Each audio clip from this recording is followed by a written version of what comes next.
For basically all of history, artists have had someone to be afraid of.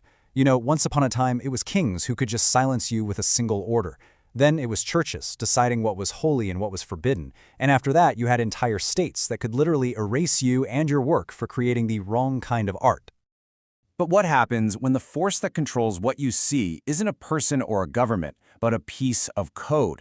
What happens when censorship doesn't show up with a loud bang, but just a quiet, invisible disappearance? So what we're going to get into here isn't just about the internet or social media. This is really about the newest chapter in a very, very old story. The fight over who gets to control art, and maybe more importantly, who decides what the rest of us are even allowed to see. To really get how we ended up here, we've got to rewind a bit, back to the beginning. When artists first started moving online, the internet felt like a genuine revolution. It was this digital utopia, a canvas with no limits, promising a kind of freedom that had never, ever existed before. Just think about what this actually meant for a second. For the first time, all the old gatekeepers were gone. There were no galleries to turn you down, no curators who could ignore you, no borders that could stop your audience from finding you. Anyone with an internet connection could put their work out there for the entire world. And, well, this led to an absolute explosion of creativity. You had political art that could challenge power directly, experimental stuff that broke every rule, and honest conversations about bodies and identity that were finally out in the open. So for this brief, amazing moment, the digital canvas felt totally free. But history has a funny way of teaching us the same lessons.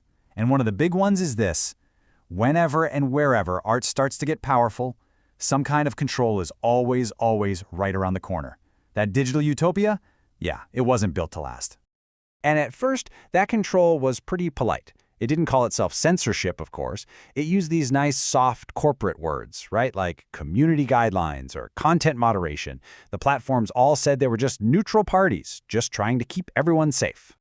And this right here really captures the huge shift. Old school censorship was loud. A king's decree, a government ban. That was a very clear, very obvious no. You knew for sure that you were being censored. But now it's quiet. An artist's work, political stuff, protest images, queer art, it doesn't really get banned. It just disappears from your feed, not because it broke a law, but because it's inconvenient. And this brings us to a really crucial idea. This new system, we call it algorithmic gatekeeping. It's basically this automated system that has become the new curator of our digital world. But here's the key. It doesn't make choices based on what's artistically important or socially valuable. Nope. It makes its decisions based on one single, simple question. What's going to keep people on the platform the longest?